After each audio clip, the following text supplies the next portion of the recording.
everyone, and welcome back to the nursery. It's Misty with Kits to Cradles Nursery, and I have another little changing video, and we are going to chat about what I wish I knew before starting the Reborn hobby. So I'm going to give you 5 things that I wish I had known about this hobby before I started, and you can leave in the comments below what you wish you had known about this hobby before you started. So leave me a comment.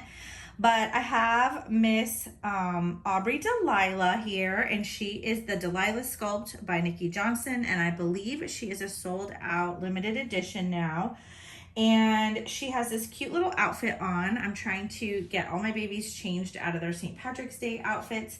And I have another cute outfit by Miss Auntie Chrissy to put her in, and she has these cute little shoes on from her Auntie Chrissy, and I think I might put her back in these shoes because I'm in love with these shoes. I'm obsessed.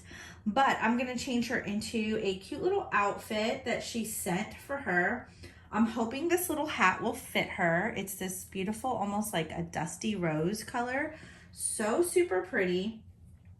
And this beautiful onesie. I absolutely love this onesie. It's so pretty, and it actually went with these little pants that I already had from Auntie Shirley. She had sent these in a box of clothes, and these beautiful little socks. These are so super cute. And I do have a diaper just in case she needs to be changed out of her diaper. I only change my dolls if their diaper's looking kind of rough from all different changes. If it's looking kind of scruffy, then I change it, but otherwise I don't. This beautiful pacifier and clip. And I believe this is Dr. Brown's. I believe the pacifier is Dr. Brown's too because it matches, so very cute. Thank you so much. I don't believe I have any Dr. Brown's pacifiers, so that was awesome to add that to my collection. Super sweet. I don't think I included this in the video. I think I forgot because I had this along with another pacifier and clip that was sent set aside for these little changings that I was planning. So if that didn't make it into the video as one of my favorites, there it is. So let's get this little one changed. We'll get started on this little topic. So one of the first things about this hobby I wish I had known before getting into it was how expensive it can get. When I first started out, I started off with Paradise Galleries dolls because I, like everybody else, didn't know the difference. I had seen like some Reborn videos I came across on YouTube, and then when I went to go look them up online years ago, we're talking like 7 years ago, certain things would be listed online under Reborn dolls, and they were manufactured dolls. They weren't hand-painted dolls, but they were still beautiful, and I came across Paradise Galleries dolls. And I had purchased my first 2 Paradise Galleries dolls before I realized that a Reborn doll was a hand-painted doll. I actually learned that from Kelly Maple watching her channel because she was really young, and at the time she was collecting Paradise Galleries dolls too. And then she finally received her first Reborn doll, and I was like, oh, that's the difference. So I was also educated by another YouTuber who was a very young collector in the community at the time, way back in the day. And that's how I discovered what Reborns were and started looking a little further into wanting an actual like hand-painted, more realistic art doll with like the veins and the mottling and the things that you don't normally get on those cute little Paradise Galleries dolls. But I did continue for a while to collect Paradise Galleries dolls. I got into Ashton Drake dolls. I really love them. I still do. I caught myself looking on their websites today at some really cute dolls that I have seen recently that they've come out with. I think one of them is Oh Baby. It's an African-American baby doll, and I think it's beautiful. They advertise it as a boy doll. Oh Baby by Ping Lao. It's actually, they are created by our sculpting artists, and they are collectible dolls. They do have COAs, and I really fell in love with that baby because it looked like it could be a baby girl or a boy, and it looks really cute as a boy, but it has so much hair that I think it would be so fun to play with that baby's hair as a little girl. So I was interested in that baby, and they also have a little Downs, a baby that was created in likeness of Down syndrome baby, and both of those are sold out. So I was really bummed because I had a coupon for Paradise Galleries, and I was tossed between those two babies, and both of them sold out, and I can completely see why. So, this can become an expensive hobby. I think I got off topic. Once I started realizing what a reborn doll was and started looking into them, I did end up having to sell. I think I had like 10 or 12 Paradise Galleries dolls, Ashton Drake dolls. I think I had 2 Ashton Drakes. And I ended up having to sell all of those dolls in my collection in order to buy my first Reborn doll. So that's where that conversation came from. But they are so much more expensive than manufactured dolls, and you don't realize when you discover this hobby what you're getting yourself into when you start wanting one of these little munchkins. So they can be expensive. If you like to buy things for them, you know, bottles, pacifiers, diapers, clothes. You can see all the light coming in from my window here. And my neighbor is totally staring at me like, what the heck is she doing? Like, they can see all my lights on in the room and they can see through my window. So they probably think I'm a weirdo videotaping. But that's okay. I don't care what anyone thinks. So once you buy things for them, you know, you're going to want to put them in a little bouncer or a little crib or a cradle or something, you know, a swing, what have you. All this stuff can add up. You don't realize how much all this stuff, like a real baby, can add up. It really can. So one more thing, I just want to say her diaper is beautiful. This is my favorite Honest diaper. Oh, it's so pretty. And it's about to match her little outfit. So I'm going to keep her in that. I just want to show you how beautiful that was.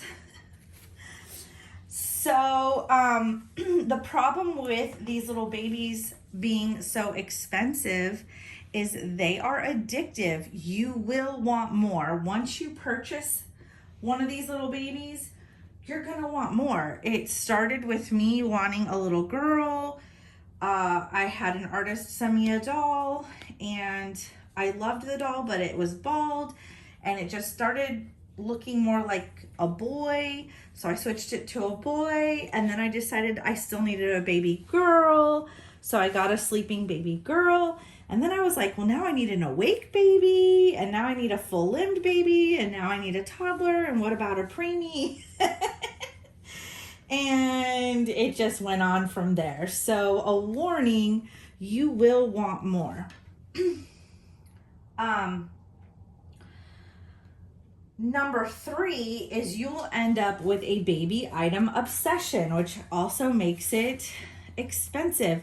You are going to get obsessed about things like different patterned baby diapers and all different brands of baby clothes and pacifiers and bottles and blankets. And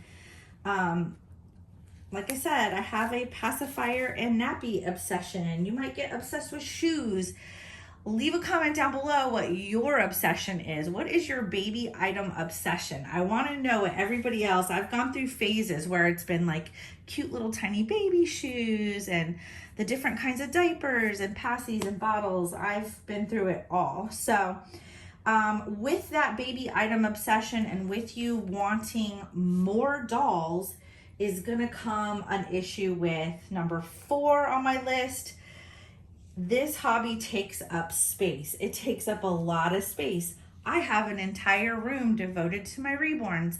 Not everybody has an entire room that they can devote to their reborn dolls. So it's like, you know, these babies, they take up a lot of space. They really do. If you get started, not to say that you can't have one doll and you can have a little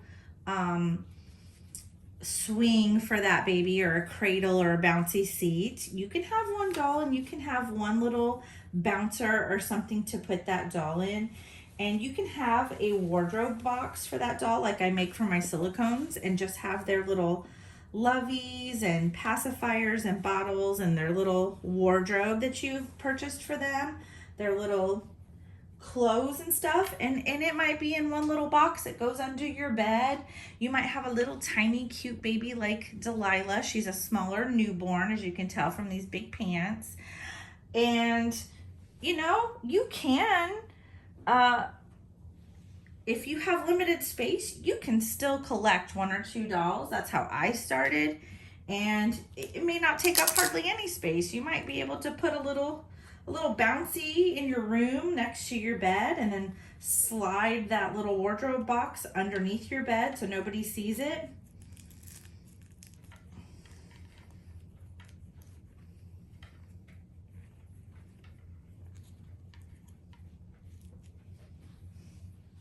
So I actually came across these cute little shoes today, and I have only used them once. So I'm gonna try these on her and see if they fit, because I thought they would fit her little tiny feet.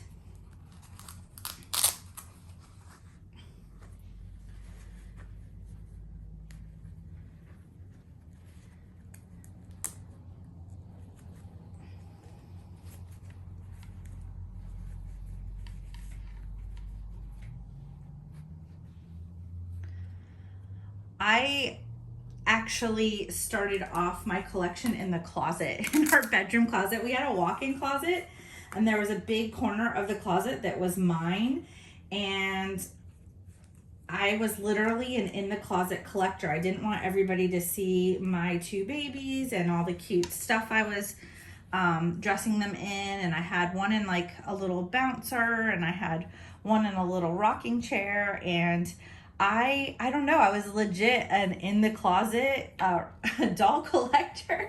I just didn't want any questions from everybody like, why do you have these baby dolls in your house? I very much started off that way. Like the first 6 months I was into collecting my Paradise Galleries dolls, and I got over it very quickly when we moved into this house.